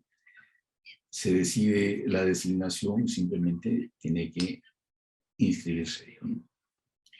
Bien, entonces tiene su presidencia. Lo regular es que se elija en la primera sesión, ¿no? A veces se hace en la misma junta, se reúnen ellos y designan a su presidente. El cargo de director es retribuido y también tienen derecho a participar en las utilidades, como dice la ley, en utilidades líquidas, ¿no? Es decir, después de asignar la reserva y después de el pago de todo lo que se deba hacer, ¿no? ¿Qué exigencias se le dan a los directores, ¿no? Que su ejercicio sea con la diligencia de un ordenado comerciante. Ese cliché es exactamente el mismo que existe en el Código de Comercio de 1902. Parece una frase un poco de lenguaje antiguo, ¿no? Diligencia de un ordenado comerciante y de un representante legal. Exactamente igual está en el Código de Comercio. Son exigencias para un director. Y también, como tienen acceso a información, digamos así, muy sensible en la sociedad, la de guardar reserva de esa información aún después de cesados, ¿no? Entonces, sabemos ahora, ¿no?, que las sociedades o las empresas evidentemente cuentan con información sensible y que puede ser, la divulgación puede dañarlas, ¿no?, irreversiblemente. Entonces los directores, habiendo tenido acceso a ella, podrían generarle un daño. Entonces lo que dice la ley es que sobre esos temas guarden reserva, aún cuando ya no trabajen en esa sociedad o ya no sean directores. Bien. Seguimos. En cuanto a la duración, que también es un tema ahí, ¿no?, de 1 a 3 años es la regla general que nosotros manejamos en el registro. Si el estatuto no dice nada, es 1 año, puede establecer de 1 a 3 años sin ningún inconveniente. Bien, esa es la duración, y lo más importante en este tema es algo que diferenciaba a las sociedades de las asociaciones o personas jurídicas civiles, ¿no? Que es este tema de la continuidad de funciones. Mientras que el 2002, desde el 2001, 2002, se generó todo un problema básicamente acá en Lima para las asociaciones, y yo trabajaba en provincias, en comunidades campesinas para provincias. Se generó todo un problema por esto de las asociaciones o cooperativas o las comunidades campesinas que tenían acefalía, es decir, no tenían junta directiva inscrita. ¿Cómo regularizar con ese famoso artículo 93 del Código Civil? Teoría de la responsabilidad, de la representación. Se tuvieron pues que establecer teorías del órgano, teoría de la representación, llegar a la Junta Universal, dictar normas como esa 609, 202, para permitir que las asociaciones y las personas jurídicas civiles puedan reactivarse registralmente, ¿no? Todo lo que pasaba en las personas jurídicas no societarias no pasaba en las sociedades. Las sociedades tenían este tema de la continuidad de funciones del directorio. Y nombraban un directorio, nombraban un gerente y se desentendían, ¿no? Habían sociedades con directorios después de 5 o 6 años y como la ley establecía la continuidad, no tenían ningún inconveniente, por lo menos registrar. Las asociaciones no seguían la misma suerte. Entonces, también sirvió este criterio, después de estas teorías que les menciono, teoría de representación y teoría del órgano, y de haber señalado que podían reactivarse registralmente mediante asambleas universales, ¿no? Se tomó también de la Ley General de Sociedades el criterio de la continuidad, poco que teoría de la representación. Pero la idea es que, fíjense, lo que un tipo de personas jurídicas puede ser todo un problema, ¿no? En las sociedades simplemente no existe. No existe. Y de ahí la importancia de que en el directorio, aún cuando ya haya cumplido su periodo o haya pasado los 3 años, ¿no? No deja de funcionar. Continúa en funciones exactamente con los mismos alcances, ¿no? Bien, otro tema que hay que también tener en cuenta ahí es lo que les mencionaba, la participación de las minorías. Y para la elección se debe tener en cuenta, ¿no? Y para eso se regula este tema del voto acumulativo.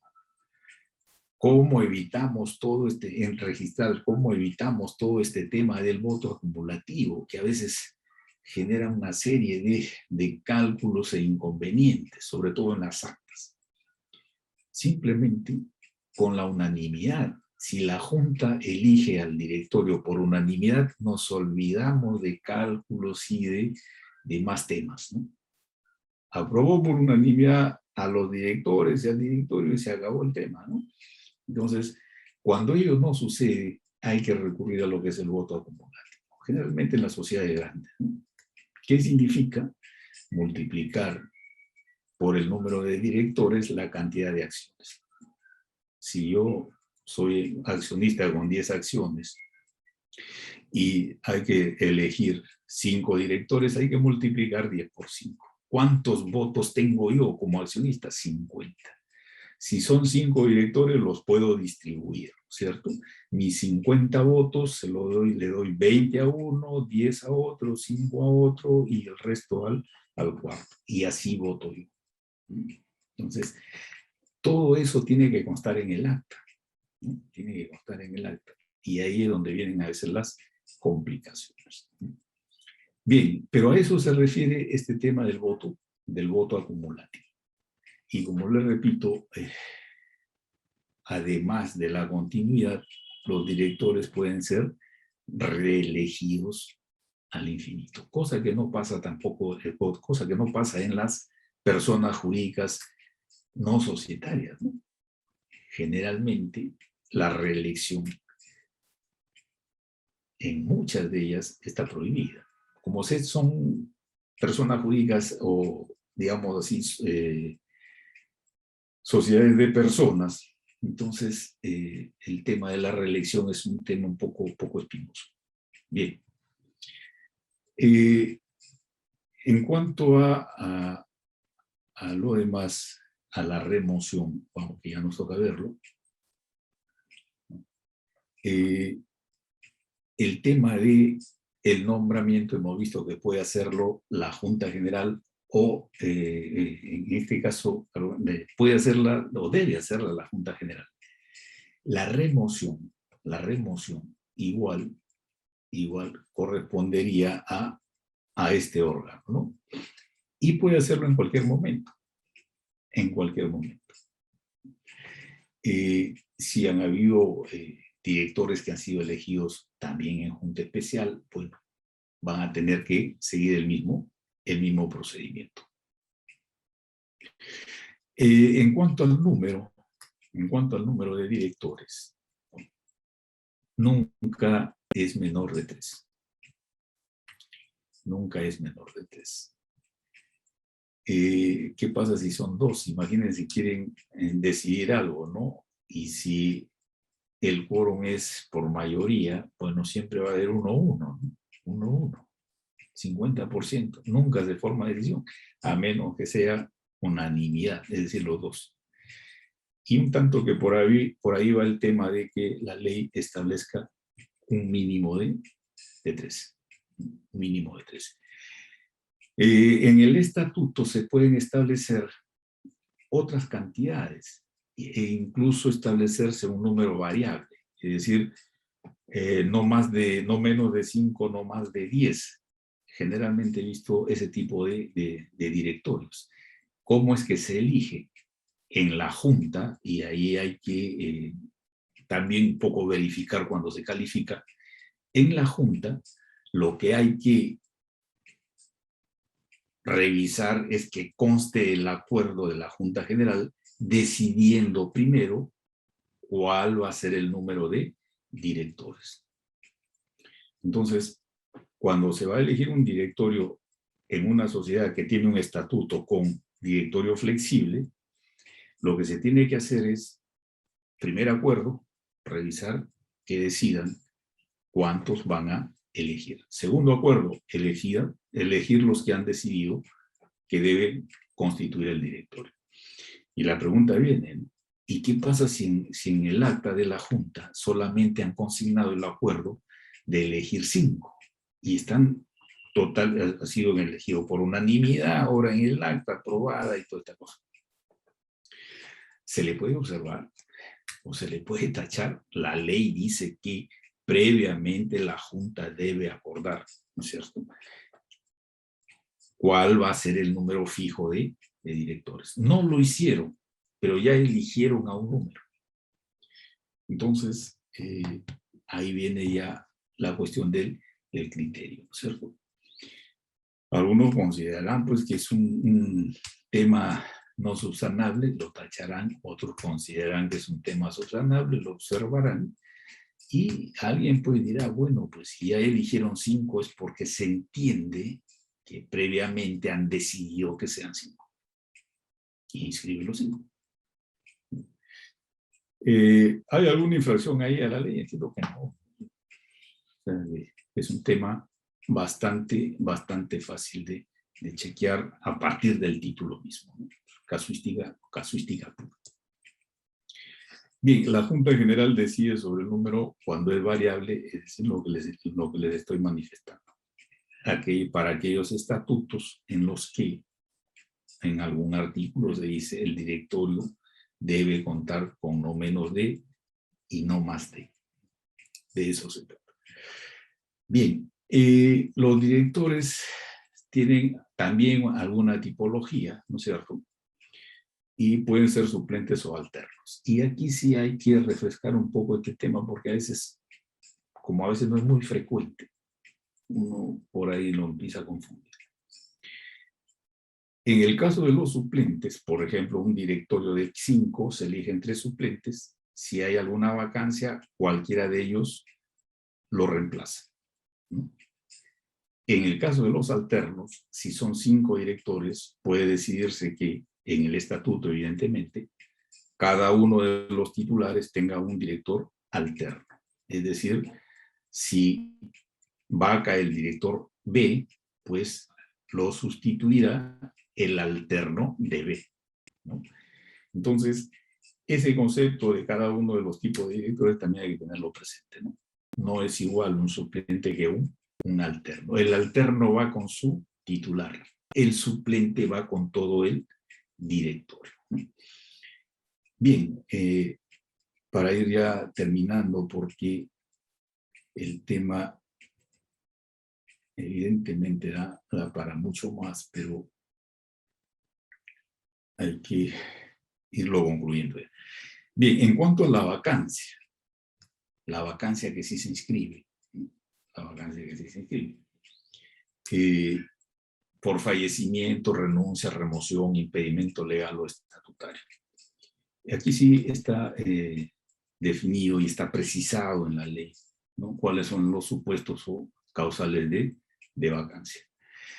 Bien, la vacancia múltiple, ¿no? La vacancia múltiple, que también genera en algunos casos problemas, ¿no? Son 5 directores, renuncian 3, ¿qué hacen los 2? La ley dice que en este caso asumen la administración solamente para convocar a la Junta y que la Junta elija al nuevo directorio. Entonces, de lo que se trata aquí es de que la ley lo que pretende es que la sociedad no se quede acéfala. Entonces, los que quedan hábiles son los que convocan a asamblea a junta para que nombre al director. En lo que quiero insistir aquí es en que la agenda es cerrada prácticamente. Los 2 que quedan, en el supuesto de un directorio de 5, digamos así, no pueden sesionar porque tienen menos de la mitad. Se constituyen como administración, convocan a la junta solamente para que se rehabilite, digamos así, al directorio, a través de decisiones de junta.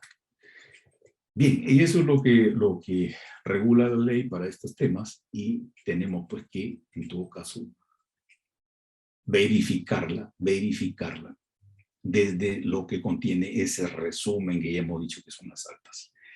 Bien, entonces, fíjense, he querido simplemente tocar algunos temas que tienen que ver con el asunto de las juntas generales y del directorio, y siempre la idea y la intención a partir de estos temas es de no perder de vista que de lo que se trata es del funcionamiento de la sociedad, y que la sociedad funciona cuando puede expresar, declarar o manifestar su voluntad. Y que estos 2 órganos, el directorio y la Junta General, están precisamente para, con el proceso debido, formar la voluntad societaria y hacer que esto funcione. Y que no nos olvidemos, pues, que algo que ya conocemos, ¿no? Que el invento más importante del ser humano en toda su existencia, ¿no?, ha sido pues la persona jurídica, ¿no? Cualquier otro invento puede ser muy importante, básico, fundamental, incluso la vacuna del COVID, pero nunca van a superar a este invento que ha hecho el hombre, que es la persona jurídica. Y si ustedes se dan cuenta, es precisamente una forma jurídica que ha permitido el desarrollo de todos nosotros. Esa es la importancia del tema. Y si es sociedad, con mayor razón.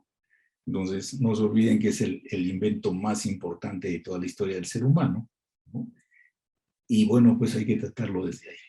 Por mí, en todo caso, como el evento dura hasta las 8, quisiera dejar por lo menos unos 15 minutos para que ustedes complementen, que esa es la idea, ya que somos personal del mismo sistema, todos hemos manejado, hemos visto, y antes de discutir, mejor complementar lo que yo acabo de decir desde los aspectos que le repito, como registrador, entiendo que son los que más nos ayudan a calificar.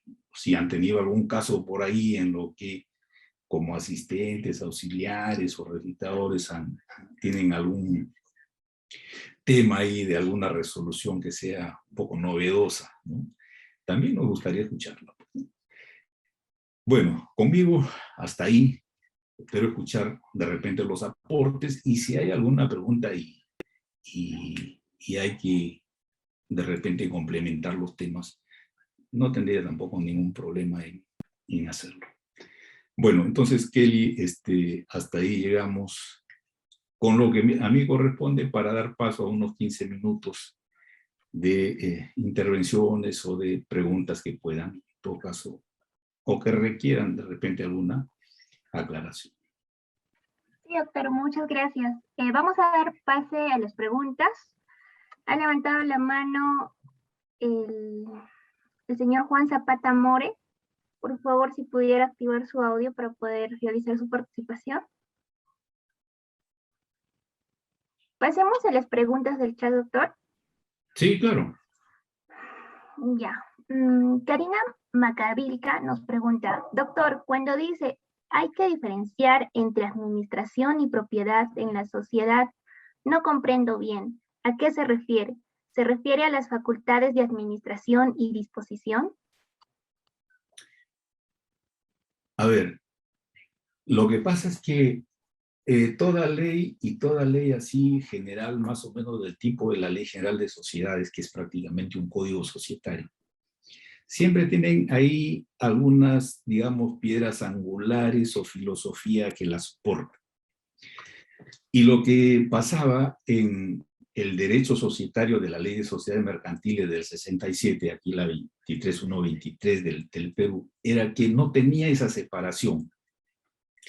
Entonces las empresas o las sociedades eran muy de familia, muy de familia. Y eso se entendía que era una especie de limitación al desarrollo del derecho societario y de la empresa en el país. Porque, bueno, pues siempre estábamos pensando como en la SAC, por ejemplo, o en las SACs. Es decir, 2 o 3 parientes se juntan y forman una empresa.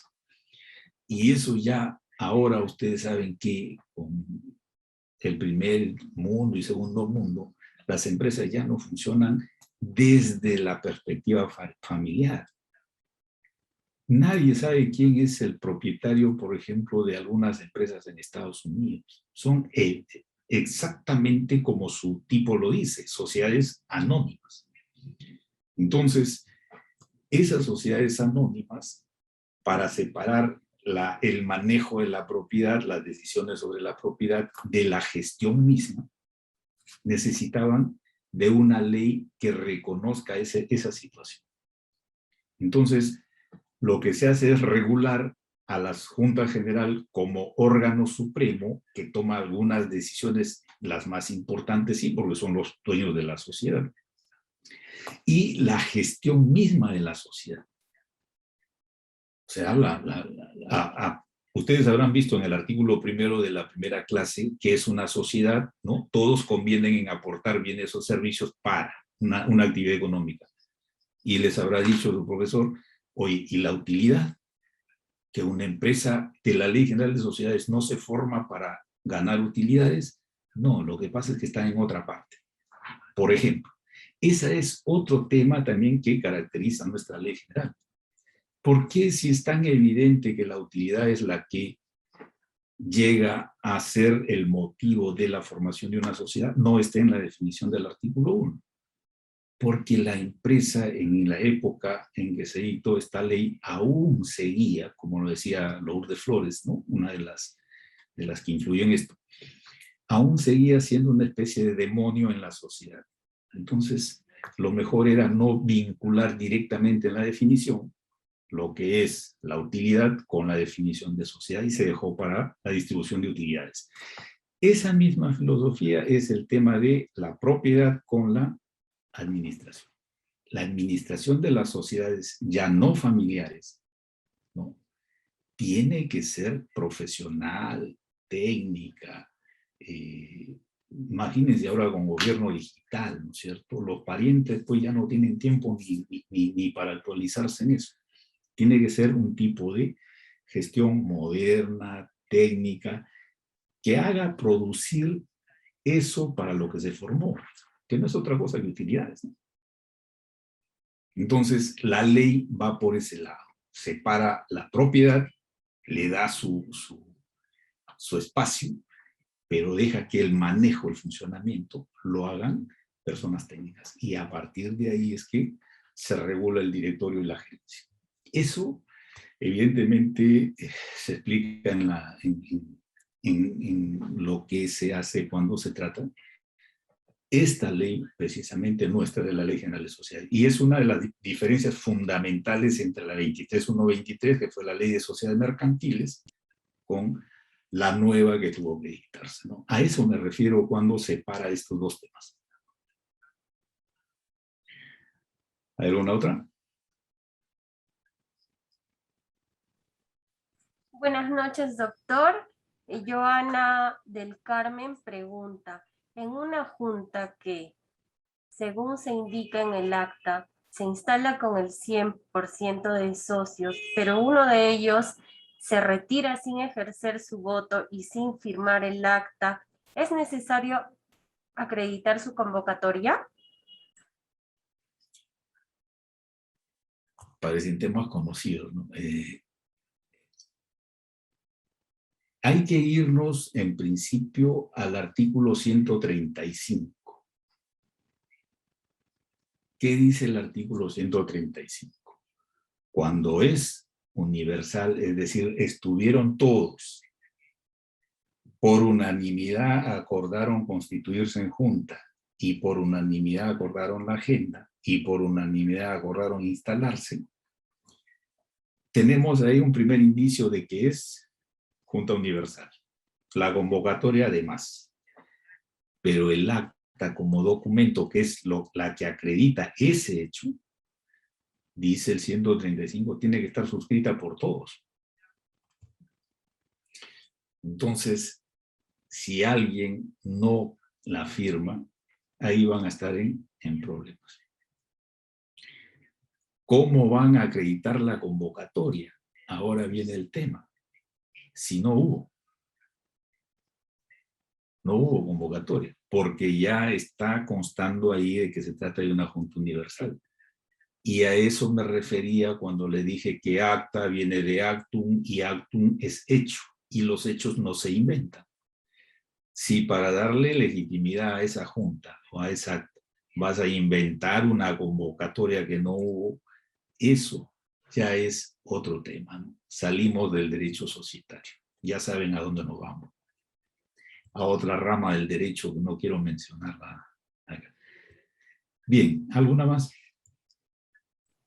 Sí, doctor. La siguiente pregunta es de Raúl Pereira. Dice así, conforme al artículo 286 del LGS, en una SRL, la voluntad de los socios que representen la mayoría del capital social regirá la vida de la sociedad. En consecuencia, desde su punto de vista, ¿se puede establecer en el estatuto de la SRL el quórum y mayoría simple previsto en el artículo 125 y 127 de la ley LGC? ¿Por qué? A ver, ahí me has citado artículos con tu interpretación y debe ser una interpretación vinculada directamente al tema que tú tienes tratando. Yo lo que te puedo decir ahí es que cada interpretación también la hacemos nosotros ya como registradores en función al tema principal de la entidad. Nosotros siempre vamos a la interpretación que genere seguridad jurídica. Esa es más o menos la orientación y eso es lo que nos hace decidir cuál es la interpretación más adecuada. No es la que nos ubica en la cuerda, ¿no? Sino es la que nos hace pasar por el puente. Esa es la interpretación. Si me pides que yo interprete ahorita 3 o 4 artículos, imagínate, mejor lo dejo para hacerlo y presentar mi ponencia al comité, ¿cómo se llama? Al de consulta registral, ¿no? En realidad, interpretaciones de ese tipo podrían ser un poco más puntuales. Más bien, yo lo que te pediría es si puedes dejar tu interpretación para que todos la podamos compartir, ¿no? Sería mucho más enriquecedor, ¿no? A ver, ¿algo más? Sí, doctor. Joana dice, ¿es posible que una sesión no simultánea, donde el quórum se determina al final de la misma, sea convocada para primera y segunda convocatoria el mismo día? Por ejemplo, si el estatuto regula que entre primera y segunda convocatoria debe mediar 1 hora de diferencia, ¿es posible que se convoque en primera citación de 9 de la mañana a 4 p.m. y en segunda de 10 de la mañana a 4 p.m.? A ver, no nos olvidemos que lo que yo les estoy exponiendo es el prototipo de sociedad, que es el de sociedad anónima. Todas las pautas que yo les he mencionado son de la ley que regula lo que corresponde a la sociedad anónima. Entonces, a partir de ahí se establecen plazos, formalidades y requisitos para la convocatoria como la primera diligencia para legitimar el acuerdo. Entonces, si se trata de otro tipo societario, hay que revisar específicamente ese tipo societario y con qué normas están reguladas. Cuando se trata de sociedades anónimas, hemos visto que la primera convocatoria, si es junta obligatoria anual, no es antes de los 10 días. Y la segunda puede hacerse en la misma citación o puede hacerse en una posterior. Y también tiene plazos establecidos. El único que hasta ahora puede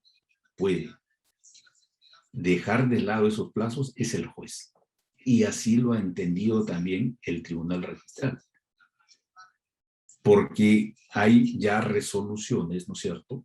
Y incluso es precedente que estos plazos de 3 o plazos de 3 a 10 días o los plazos que establece la ley, si se trata de una convocatoria judicial, ya no son materia de calificación registral. Entonces, por más que veamos que esos plazos no se cumplen, simplemente como han sido tramitados judicialmente, ya tienen su validez. Ahora, si la norma establece y es una sociedad anónima esta acumulación de 1 hora, ¿no es cierto? Pues eso está mal, ¿no? Bien está mal.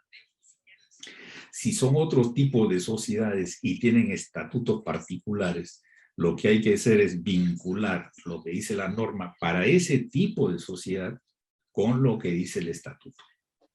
Si de ahí puedes sacar que es válidamente o es procedente esa acumulación en la misma situación, bien, si no, vamos a caer en lo mismo.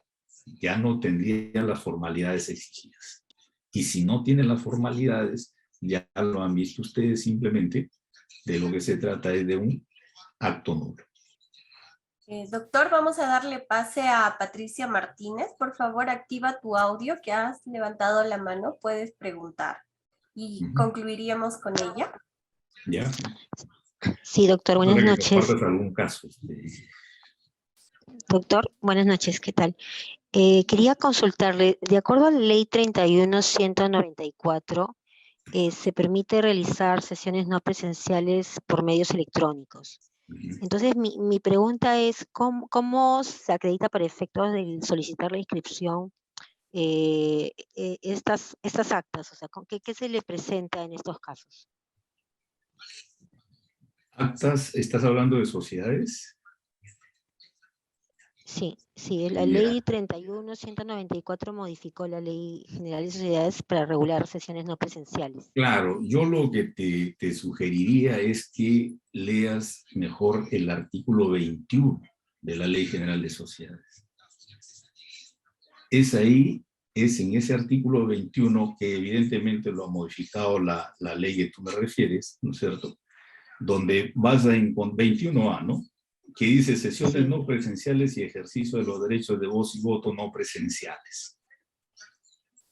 Sí, Es ahí correcto. donde están exactamente todos los requisitos que tienes que cumplir cuando se trata de este tipo de sesiones.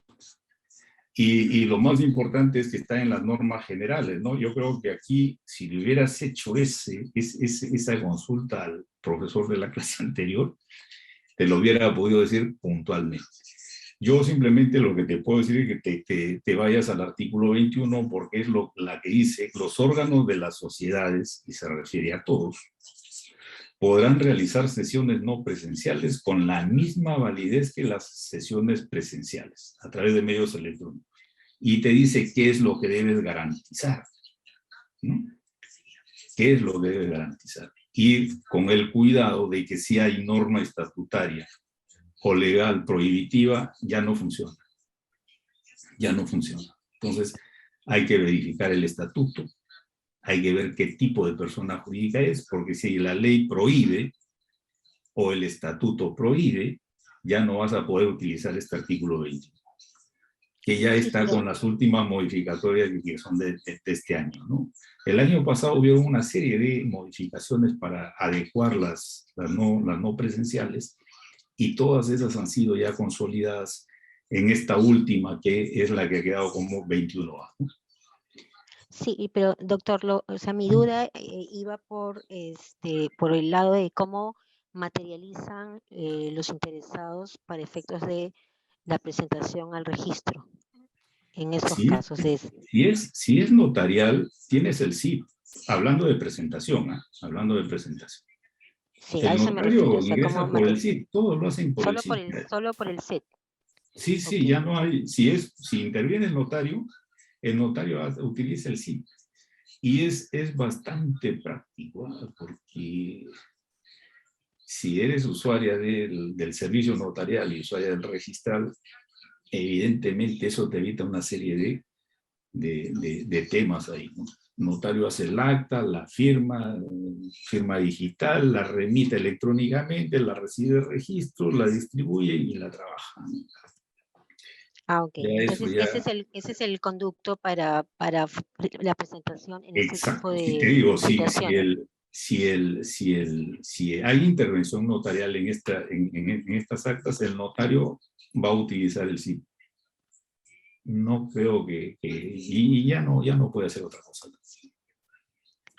Y claro, no Es podría lo más ser de seguro, otra es lo más manera, no podría ser de otra manera porque los usuarios no tendrían otro canal para seguro. acceder al registro, este tipo de sesiones, ¿no? Exacto, exacto.